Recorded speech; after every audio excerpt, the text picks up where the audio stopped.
Hello, everybody, and welcome back to CXQA Live, our weekly live discussion where we have the opportunity to speak with thought leaders and discuss the importance of the most valuable asset in your contact center, the agent. Here on CXQA Live, we believe that agents with the right tools, training, and connection with your company will be a revenue growth and protection center for your brand. They'll be the best diagnostic tool you have for your business. They'll ensure that your customers are satisfied and connected. They'll produce more and better work, and they're actually going to want to stay and contribute to the well being of your company. Now, ladies and gentlemen, if you do not instantly recognize today's speaker, please make sure that you go and follow him on LinkedIn and TikTok. And yes, I said TikTok right now to stay up to date with all these contact center trends that are going on, different insights, and even real answers to actual questions that you have. Tom's very active on TikTok, and he will actually reply to your comments. And it doesn't matter if it's outsourcing, AI, NFTs, Web3, whatever, Tom is going to answer that question to the best of his ability. So without further ado, please join me in welcoming top 25 ICMI thought leader, founder of Expedia Interaction Marketing Group and Digital, the contact center TikTok celebrity, the call center geek, Tom Laird. That was one of the best intros I've had in a very long time, Jacob. I appreciate it, man. It's good to be here. It's good to talk on, I think, a lot of things that are on the top of people's mind. Hopefully we can dig a little bit deeper than I think that some people, kind of look at this conversation at. And I look forward to kind of getting into this. Yeah, absolutely, man. Like, it's an absolute pleasure. And I could have just gone on with all the titles, but, we're limited to 30 minutes on the episode. But yeah, it's been way, way too long since you've been on the show. And the last time we had you, we kind of had this conversation about what the contact center of the future looks like. Like, this was back in January. This was what we'll call the pre-chat GPT era. Mm-hmm. And it's really funny because I think we were just really starting to scratch the surface and we had all these ideas. Well, now here we are in the future. Chat GPT is a thing. The metaverse is dead. We'll maybe talk about that later.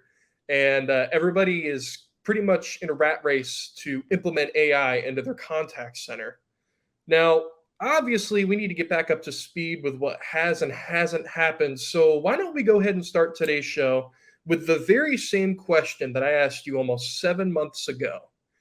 Do we think that artificial intelligence is going to take over the entire role of the contact center agent? I think the answer to this now is kind of, I think it's a when and who. So, Okay. if we talk about in the next 5 years, probably not. I don't think anybody would be they'd be lying to you if they're going to say they knew what was about to happen more than 5 years from now. Yeah. But, I think if you do look into the future, there is a world. I don't know if it's 20, 30 years, 40 years. I don't know if it's 8 years. That I think, there is a huge, monstrous impact from an AI to an agent standpoint. But the other thing is who's going to do it? If you talk to generative AI chatbot vendors, it's everybody. Everybody's dying for it. They want it now. They want to just totally take everything over. And I don't see that. I see most clients that we deal with, I see most thought leaders in the space think this through as it's a huge piece of now a new tool that they have to utilize. Right. So, in the next 5 years, I am personally planning on about a 20% actual headcount. I'm not saying employee, but headcount on actual logged into skills reduction because of some of the generative stuff that's coming at that first touch point. I think there's other roles for those guys now that we can get into. Because everything's just kind of shifting around. I talk so much on, again, I know we're going to get into the QA thing, but, if you can do 100%, if you have a call center that does 1,000 calls a day and you find a way through AI to do 1,000 calls and you QA score 1,000 calls, right? The next question is you almost need AI to then figure out what to do with all that stuff. Or, the data that we're going to receive is going to be so massive that so many of these roles of a supervisor, of somebody in QA and workforce management are going to shift. and new skills are going to be needed. But again, I think that there is a win in who, and I think there's a lot of call centers, even if it's 10 years from now. Again, I always say where before you would see, somebody in the banks that had their contact centers offshore, and then you'd have, and I forget the name, I'm going to just say Citibank, and if it's not, I apologize. That would say, hey, we have 100% USA customer support. And I think now it's going to be, we have 100% human support, right? From an empathy standpoint. So I can see some of the marketing aspects of this that don't always correlate to some of the financial aspects of this. And I think with some of the tools that I know we're going to talk about here too, that big gap between having a generative chatbot and having a human being, with all the technology that we're infusing here in the agent as well, is going to shrink that, right? So again, is this still going to be cheaper? Probably. But I think it's going to be at a level that, a lot of companies are going to really start to think about, depending on how they view their culture of customer support. What's really interesting to me is I feel like when it comes to the frontline agent, like the one that, you just call in and that's the first person that you're talking to, you kind of mentioned this too. Those hard skill requirements are going to start to go away, because that's what AI is going to be trained on. It's going to be trained on your knowledge base. It's going to know how to do that. It's going to know how to carry out basic functions, basic transactions. And what I find really interesting with this application of AI is we're going to start to see more value come out of those soft skills, like your agent's ability to empathize, to hold a conversation, to be able to deal with customer emotions. Because, we don't know where AI is going to be in the next 20 years. We don't know where it's going to be in the next 8, or like you said, we really don't know beyond that 5-year mark. And to me, I really see that there's going to be this value that comes from soft skills, in the sense that we're going to almost have, if you want to call them super agents, right? These agents that are trained on much more empathetic interactions, that know how to deal with more complex customer situations. And I don't know if that's going to be something that is recognized immediately. And my big fear of that too is, once we create these super agents, there's the argument to be made that, well, now we can cut costs more because we can just create smarter, better skilled agents. But I also kind of view it from the other side too, whereas if we keep training AI to just focus on like those tier 1 problems, then tier 2 and tier 3 are going to become more commonplace, and we're going to have more and more escalations that are going to require more and more skilled and diverse agents with those specific set of skills. And who knows, we might even see an increase in the workforce as opposed to a reduction. What do you think about that? I don't know. I agree to that. And if you probably talked to me 3 to 4 months ago, I probably would have 100% agreed with that. I think that though the technology is coming so fast that to your point, the empathetic, the emotional IQ is what is going to sell contact centers now, because even tier 2, tier 3 is going to be able to be handled by AI. When we're talking in the next, if you're talking 5 years down the road, I mean, the things that you can answer right now in ChatGPT is insane, right? How is that going to be in 5 years?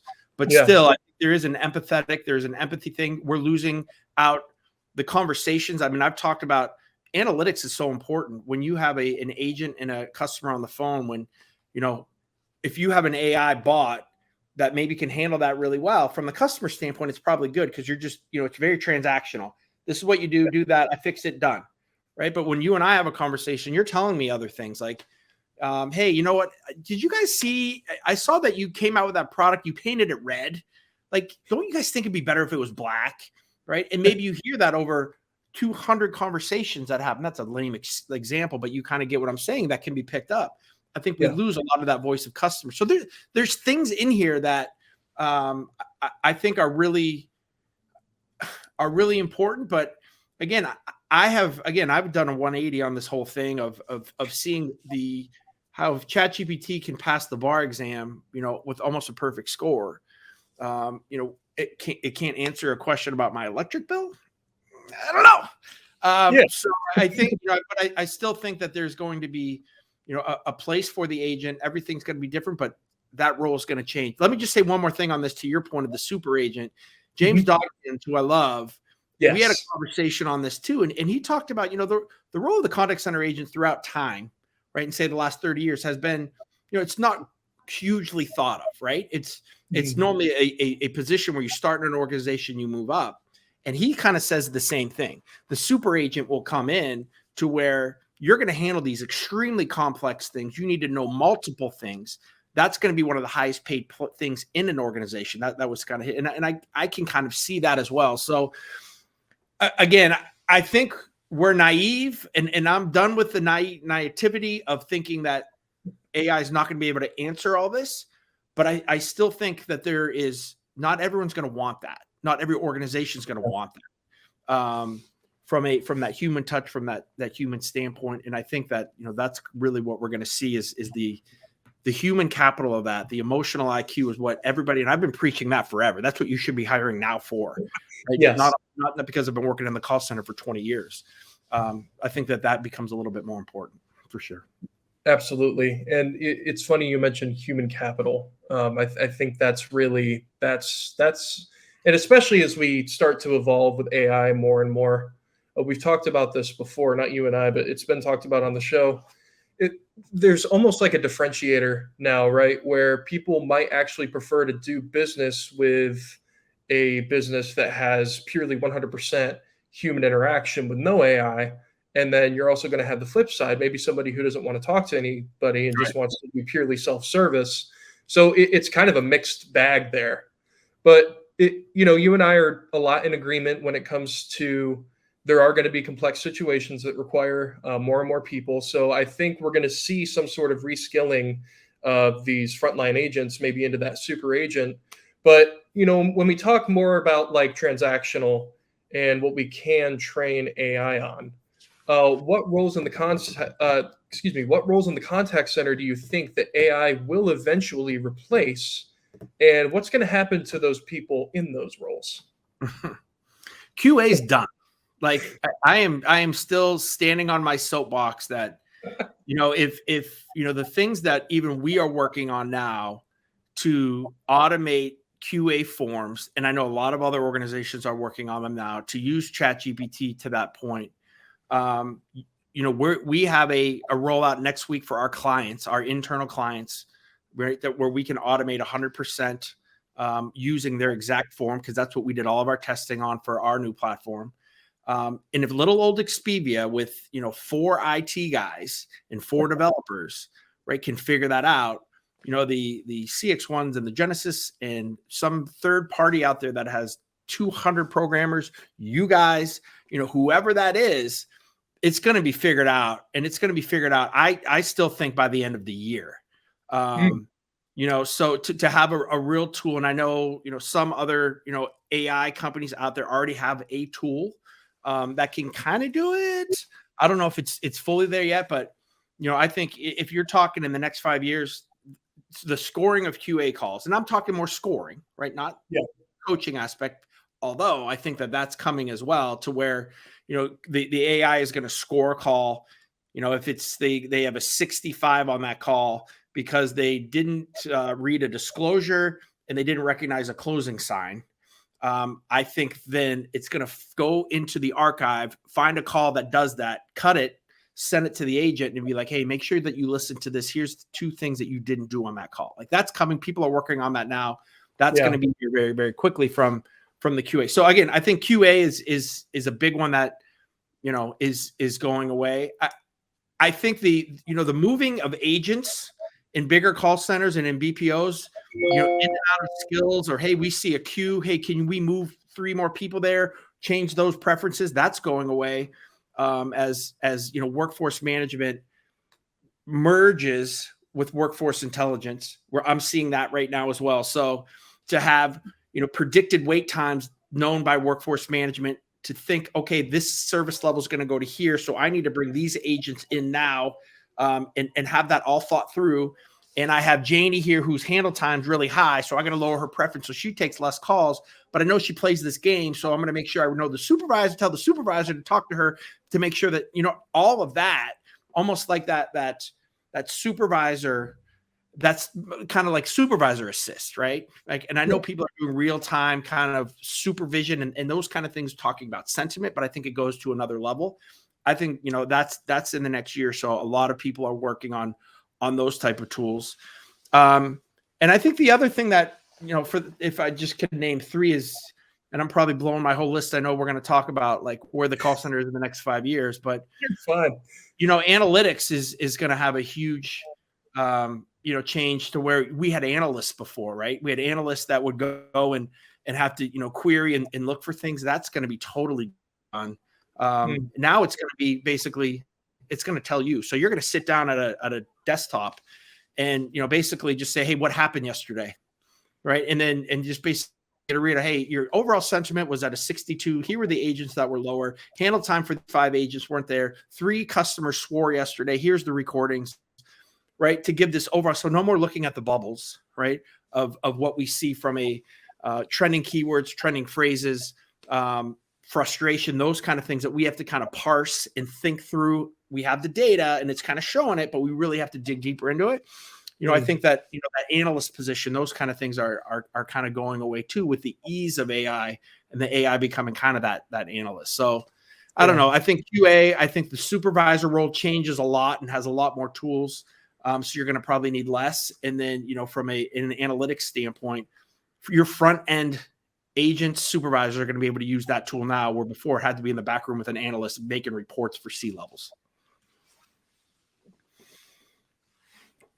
So here's my take on it, right? First of all, I do want to point out, and Stacy's down here too, QA scoring is done. That is a very controversial statement, but I love it. I love that you're going to continue to stand on your soapbox and preach. But yes, Dave Seaton, I was actually going to bring this up, just pointed out. Jacob and I were talking about that last week. This was after the previous episode. QA as a career path will go away. We won't even have humans who QA the AI because we will have AI assess itself. Let me just say this too, Jacob, like even with what we are doing now, and this is rudimentary, but you can see how good it is. We are asking, so even, you know, we're debating when we go to market with this QA AI product, instead of people paying just for, you know, let's say you get, I don't know, 1,000 QAs a month, we're going to do confident QA, right? Where we ask ChatGPT to score based on the transcript right now, because voice is very difficult and cost effective, but based on the transcript, you know, from anything above an 8 or 9 out of 10, then yes, it believes that score that it is giving is right, because it really could get into the transcript. But if there's things that are 4s and 5s, right, and that's right now. So I mean, I agree here with Dave. I think there's good, almost like the AI supervisor, or at least the AI kind of compartmentalizing that and kind of seeing if things are right or not, even with what it's scoring. Yeah, and to go off of Dave's point, it kind of interests me too. Like, obviously, we're not talking anytime in the near future, but is it going to be a situation where you may not even need that supervisor? What do you do with them then? If the AI is able to just kind of police itself, essentially, which is a very dangerous statement to make. There's a lot of controversial opinions out there about whether or not we need to continue to police AI, but it's all about how much the AI is learning from us. It's only learning what we feed it, right? So we kind of have to be careful because we know about hallucination and whatnot. And I think, I personally think that we're always going to need somebody there to just check in on it from time to time. But it is interesting, kind of like this whole idea of like prompt engineering, and it's essentially just being able to do its own system of checks and balances on its information. But yeah, you know, I think you're not to interrupt, but this is what's going to happen. Okay, it's going to be vendors that are going to say, "Hey, we can do this," and they're just going to be hammering agents with things, right? Yep. Because they think that's what's wanted, right? Instead, I think to your point, it's 100% right. You know, my agents are even skeptical, right, about what we're doing from this AI QA deal, right? There's that we have to go through, and we have to make sure that, hey guys, listen, we're calibrating things. We want you to even score them. Like, you can kind of trust this, right? But I think it still does go to a supervisor, right? At least right now. Now, maybe some of those things, like once a day, like, hey, here's here's a midday recap, and here's some things to maybe look at. But if we do have a QA issue or AI finds that, to send that to the supervisor. And again, I think that's a cultural thing, right? We could send that to the cut, but I think like I would never do that. I'm still going to have a supervisor there that maybe takes that data and talks to that that agent. But again, the choices are going to be there now, right? If you want to fully automate everything, right? Good luck, right? But you could do it eventually, right? But I still don't think most people want that. Most vendors don't understand that. And that's why there's very little differentiation in the space. Everybody's kind of fighting for the same thing because nobody's really thinking this thing through, right? From what an agent really wants. What does a supervisor really want? What does a call center really want? All they think of it as is, how do I lowering costs for a call center? And how do I take headcount away? But there's so much more nuance to this thing that the companies that are trying to figure that out, and hopefully that's kind of something that we're doing as well, are going to be the ones that really thrive in this spot. Well, AI is always going to be, at least for the time being, one of those things where we have to try it and then fail and then get back up and try it again. But something I love that you said, like, you're involving your team in this, right? You want them to be aware of what's going on. And I think, honestly, just speaking from a personal standpoint and from what I've seen and what I've heard and people I've talked to, there's not a whole lot of education going on. There is about people trying to learn about AI on their own, but I think it's also very important that we're very transparent with our contact center teams, whether it's agents, supervisor, QA, whoever, training experts, like being able to be transparent about what AI is doing for them, how it's going to make their job better. So that way you don't kind of have that overhanging gloom and doom of, oh my God, well, AI is going to come in, it's going to take my job. I'm not going to have a role anymore. I don't know what to do anymore. So I think the more transparent we are when it comes to talking about with what we're going to accomplish with AI, no, it's not just going to cut costs. I know that's everybody's most favorite thing to do. When push comes to shove, somebody's got to get cut. But there's so much more nuance to that. And there's like the culture that we have to continue to just bring out no matter what we do. So if we do implement AI, it's like, okay, well, how do I continue to let my agents know that they're supported through this and that we're not just doing it to like lower headcount and just say, hey, hasta la vista, we don't need you here anymore. I think how we're doing it in the right way to do this is from the agent out, not from the top down, right? So everybody, any vendor that is into generative AI, you go to Call Center Week, you go to Call and Contact Center Expo, it's the first touch point. That's what we're doing. We're taking away your agent. You don't need to pay for that, right?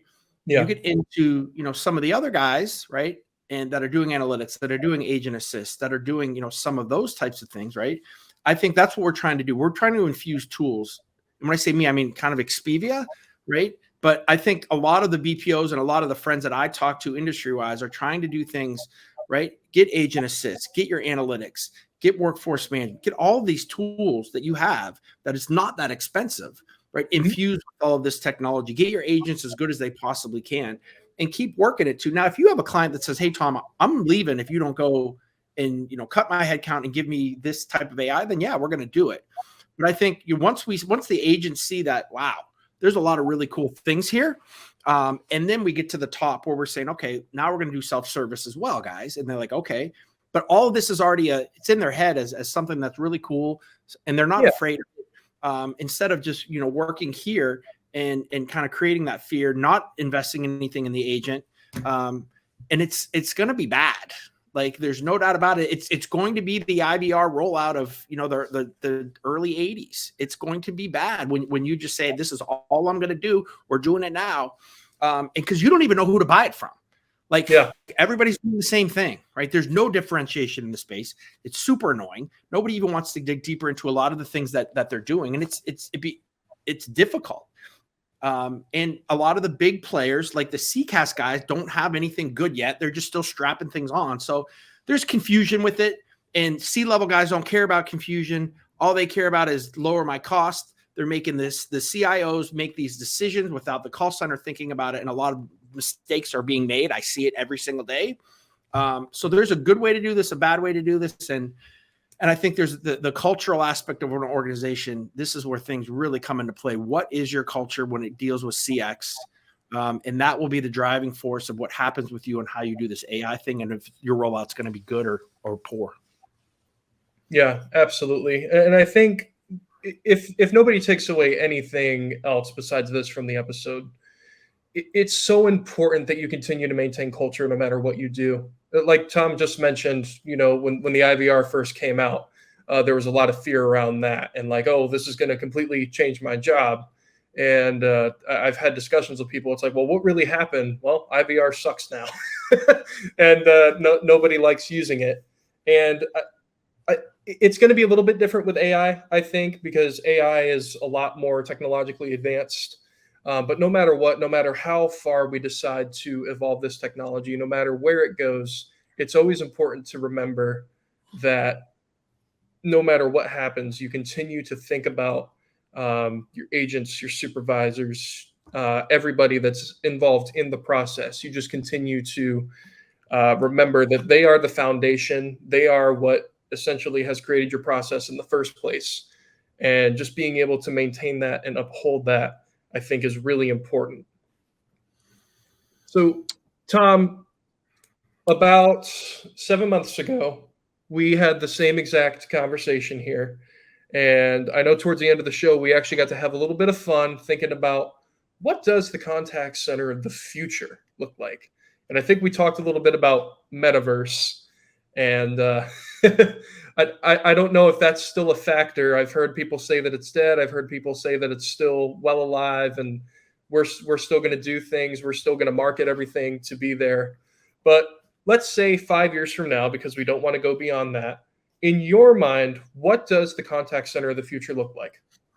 I mean, it's fully immersed with AI at every level. I am planning right now, even in the next probably 3 years, for 20 to 25% reduction in headcount from the top tier agent that is answering those frontline calls based on the technology that's coming out. I mean, it is what it is. I think that there is a different place, as we kind of talked about, for some of these agents, but worldwide, I think you are going to see headcount drop pretty significantly in the 20 to 25% range.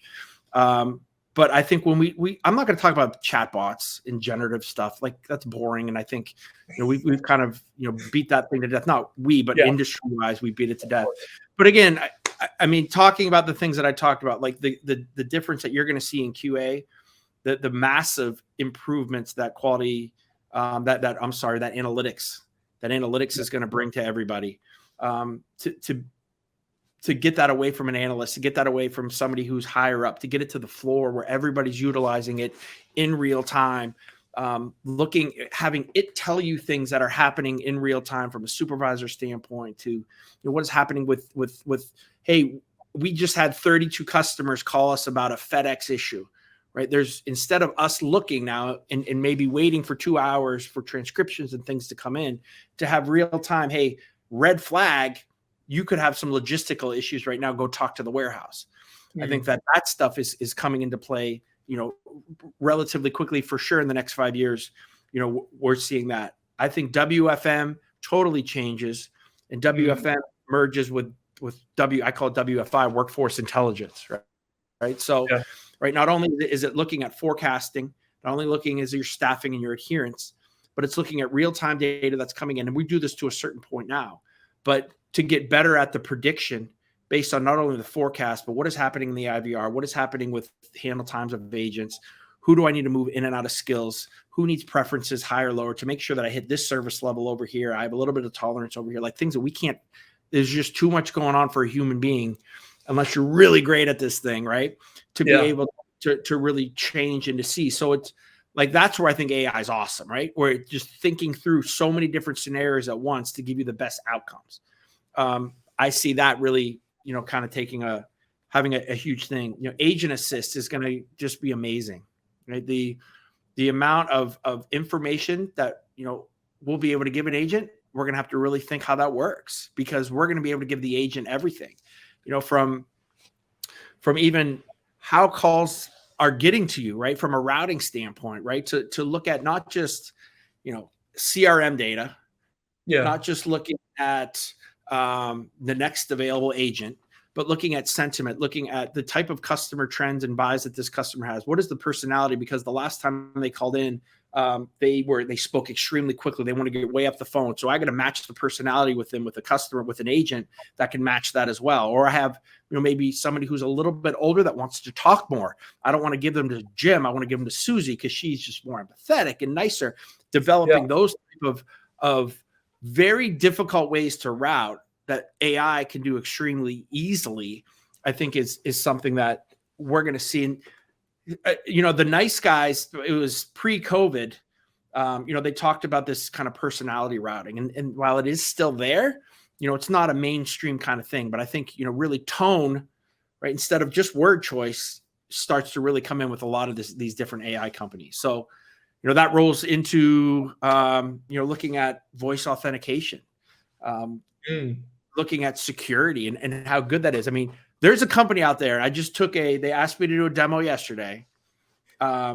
They can tell you your age, your height, your race, a ton of different demographic data that they found based on your voice.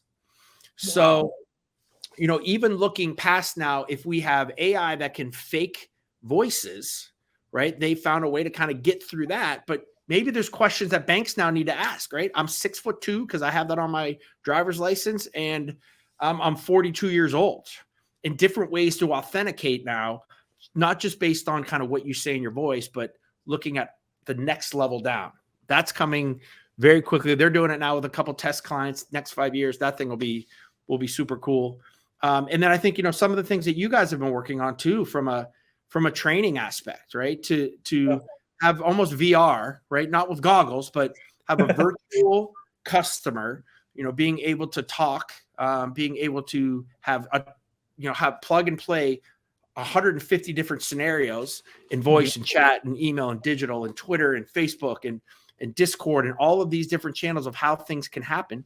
And then, be able to test, be able to score those calls, and be able to get very, very comfortable before they get on. And then again, bring some of that training aspect of, hey, listen to this call because I think you struggled a little bit here. So I think if you want to be cool, and being cool meaning, be have a huge impact on your customer experience, the way the companies are going to have so much opportunity to differentiate, where right now it is, everybody's just looking at this one front end, first time, first touch, and self-service kind of thing. But the companies that say, hey, listen, we want to do a real digital transformation. We've talked about this digital transformation going on for years. And as prices come down and all this stuff, I think the customer experience, maybe for the first time, literally in our lifetime, may go back up. Like if you look, customer experience, no matter how much technology has come out, every single year it goes down. And again, the last thing I want to say on this too is I had a huge thing too. I think it's going to drop even further in the next year because everybody's going to do this whole AI thing that they're not prepared for, that they don't really know enough about. They're not going to be able to integrate it with all their stuff. It's not going to do everything that they think it's going to do. They're going to get rid of agents when they should have kept their agents. It's going to be a disaster. But then once we see that, I think there's going to be a little bit of a transformation. Some of these companies come together. People are starting to think, all right, I'm going to just worry about the QA process. I'm going to worry about the self-service process. I'm doing the workforce management process and develop those kind of tools that I think really could have an impact on CX in the positive while still utilizing that front end as an option for a lot of customers. So self-service, if you want to use self-service, it's going to be awesome, right? In the next 5 years, it's going to be way beyond the IVR. It's going to be way beyond that chatbot that you're on anybody's website on now. If you want to use it, it's going to be cool. But if you don't want to use it, your experiences are going to be so much better than what we're doing now. At least I hope. At least that's the plan for our roadmap here of what we're looking to do. And I think a lot of companies are looking to do that as well. Yeah, I think so. Well, guys, unfortunately, believe it or not, we are actually past time, about 5 minutes over. But man, I think it was absolutely worth it. We kind of see X almost as like this phoenix that rises from the ashes of failure, so to speak. But if you guys enjoyed the episode, please make sure that you go and follow Tom on all the social media, on LinkedIn, on TikTok. Please make sure you're following him on TikTok because he posts daily, right? You do post every single day, at least. But otherwise, we hope you all have a fantastic day. Don't forget to go make a difference in the world today. And if you do have time, we are going to be in the discussion table, just kind of carrying the conversation forward, hanging out, having a good time. So if you got time, we look forward to seeing you there. Otherwise, we'll see you next time. Tom, thanks again for being here, and we'll see you all next week. Thanks, guys. Have a good one. We'll see you.